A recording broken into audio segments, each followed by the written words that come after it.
आज हम आपको दिखाएंगे बैंगन की खेती। मैं आपको बताऊंगा कि कैसे ये चीज़ें हो सकती हैं और कैसे आप लोग और पैसा कमा सकते हैं। देखिए, खीरे की जो खेती है वो बहुत फास्ट ग्रो होती है, तो उसमें जो रिस्क है वो भी बहुत तेज़ है, डिजीज़ का, पेस्ट का। जैसा कि पहले मैंने कहा है वीडियो में, जहाँ खीरे की खेती में फ्रूट आपके 2 से 3 दिन के अंदर ख़त्म हो सकते हैं, बैंगन की खेती में वो चीज़ थोड़ी लंबे टाइम तक आप मैनेज कर सकते हो। प्लांट स्ट्रॉन्ग है, वुडी प्लांट है, बेल नहीं है ना, तो वो क्या है ना कि लंबे टाइम तक उस चीज़ से फाइट कर सकता है। माइट्स इसमें भी आता है, वाइट फ्लाई इसमें भी आती है, एफिड इसमें भी आता है, बीमारी इसमें भी आती है। सिर्फ फ़र्क ये है कि जहाँ आपके खीरे की खेती जल्दी क्रैश हो जाती है, ख़त्म हो जाती है बीमारी की वजह से, मौसम की वजह से, ये वहाँ पे स्टेबल रहती है। और आपके बेटर बायोस्टिमुलेंट के स्प्रे, बेटर आपका न्यूट्रिशन प्रोग्राम, आपके फंजीसाइड स्प्रेज, उस चीज़ को जो है बहुत अच्छा मैनेज कर सकते हैं। और आप इस फसल को, मैं तो कह रहा हूँ कि 10 महीने, क्योंकि हम करते हैं, आप वहाँ पे अगर स्टार्ट भी करोगे ना तो भी आप 6 से 7 महीने कहीं नहीं छोड़ते इस चीज़ को। ये चीज़ मैं आपको बता दे रहा हूँ। अब आप ये सोचिए, ये जो प्लांट से बेड की दूरी है वो 1.5 मीटर है, 1 मीटर नहीं है ना।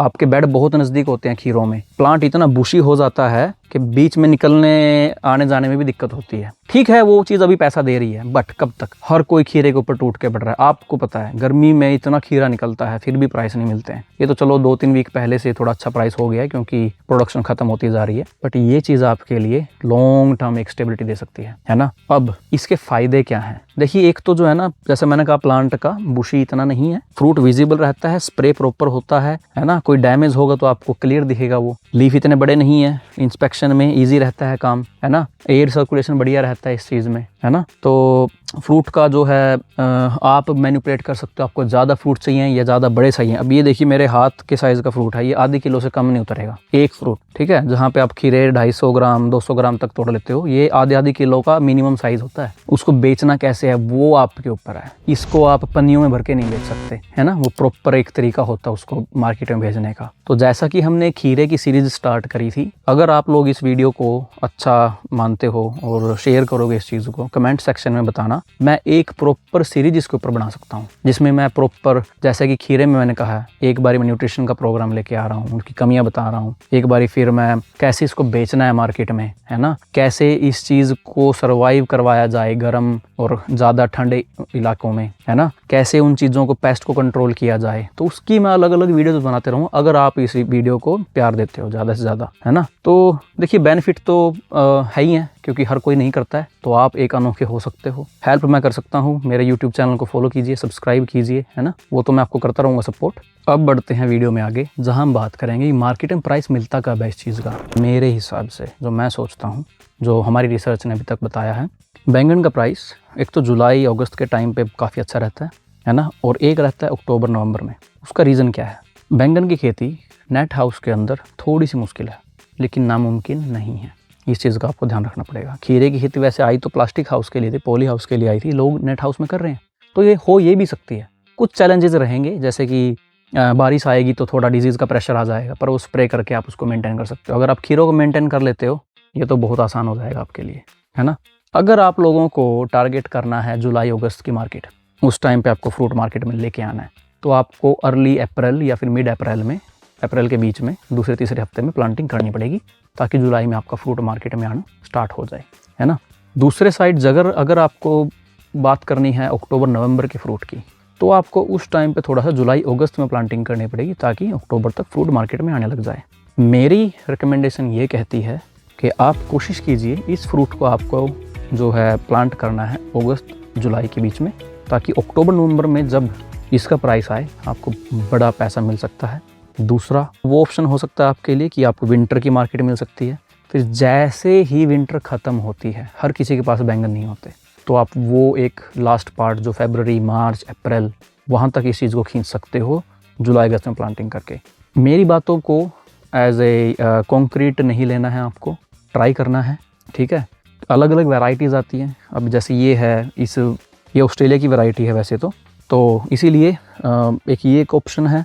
दूसरे जो छोटे बैंगन घरों में आते हैं अंडे के साइज़ के, वो एक्चुअल में एग प्लांट बोला जाता है उनको, बिल्कुल छोटे छोटे होते हैं, आप वो ट्राई कर सकते हैं। उसमें क्या प्रोडक्शन ज़्यादा रहती है, क्योंकि फ्रूट सेट उसमें डिफरेंट रहता है।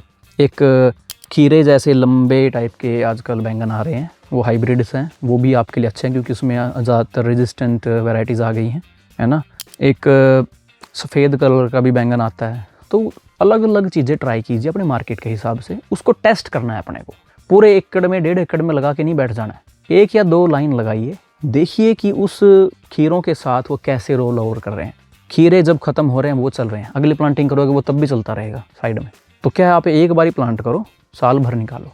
जहाँ खीरे में आप 1.5 से 2 लाख रुपए तक का सिर्फ सीड ले आते हो, ये तो भाई साल में सिर्फ एक ही बार प्लांट हो रहा है ना।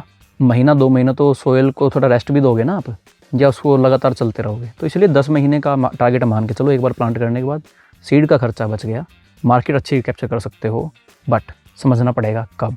इसलिए मेरा जो पिछली वीडियो में मैंने रिकमेंडेशन किया था आप लोगों को खीरे के लिए कि 10% हिस्सा ट्राई कीजिए खेत का, उस 10% हिस्से में ये चीज़ें लगाइए, 2-3 लाइनें लगा के देखिए, समझिए पहले कि आपको किस तरीके का प्रोडक्शन मिल रहा है, कहाँ पे आपकी गलतियाँ बन रही हैं, क्या वो गलतियाँ हैं जो आपको नहीं दोहरानी चाहिए फ्यूचर में। मैं सपोर्ट करता रहूँगा जैसा मैं कह रहा हूँ, पर एक ऑप्शन है आपके लिए। बैंगन की खेती में सिर्फ एक सबसे बड़ा इशू है, सिर्फ एक पेस्ट है, एक कीड़ा है जिसको हम स्टेम और फ्रूट बोरर बोलते हैं। वो क्या करेगा, तने के अंदर घुस जाएगा, फ्रूट के अंदर घुस जाएगा। सिर्फ वो ही एक चीज़ है जो आपको स्टार्टिंग जब से प्लांटिंग की है ना, तब से लेकर के हर रोज़ वो चीज़ चेक करनी है। जैसे ही उसका प्रेशर आने लग गया, आपका समझ लो खतरा बढ़ गया, उस टाइम पे आपको मेंटेन करना पड़ेगा। खीरे में कीड़े इतने ज़्यादा दिखते नहीं हैं क्योंकि बुशी प्लांट है, इसमें ईजिली विजिबल हो जाएंगे डैमेज। उसके ऊपर मैं एक अलग से वीडियो बनाऊंगा क्योंकि वो बहुत इंपॉर्टेंट पेस्ट है अपने इंडिया में।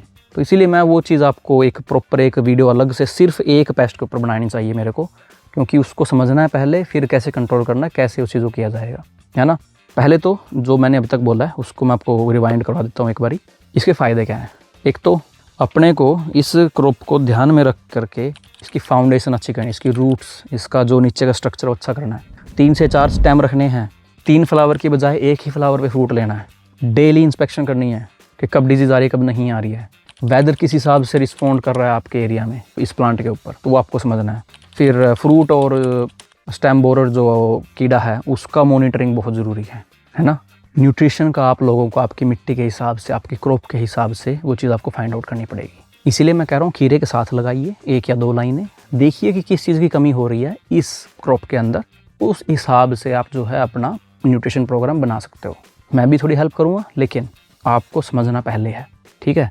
एक फिर मार्केट में प्राइस कब आ रहा है, तो अगर आप नेक्स्ट ईयर जुलाई अगस्त में, पूरा 1 साल है आपके पास, अभी पूरा 1 साल है, कुछ प्लांट लगाइए, 1-2 लाइन लगाइए, पूरे साल उसको देखिए कब मार्केट में प्राइस आ रहा है। उस टाइम नेक्स्ट ईयर अगस्त में जा कर के दोबारा फिर से रिमाइंड कराऊंगा आप लोगों को कि प्लांटिंग करनी है। तो फाइनल बात ये है कि मैं ये नहीं कह रहा हूँ कि आप खीरे को छोड़ करके बैंगन की खेती कीजिए, लेकिन एक ऑप्शन है आपके लिए, आप ट्राई कर सकते हो। कोशिश कीजिए कि 1 या 2 प्लांट लगाइए, एक या 2 लाइन लगाइए अपने खीरे को साइड में, और देखिए वो कैसे रिएक्ट करती है, कैसे आप के सिस्टम में, आपके मार्केट में क्या आपको सूट करती है ना। एक बहुत अहम चीज़ साबित हो सकती है आपके करियर में कि आप खीरे के साथ साथ बैंगनी खेती भी कर सकते हो, प्रोडक्शन अच्छी मिल सकती है, पैसा अच्छा कमा सकते हो।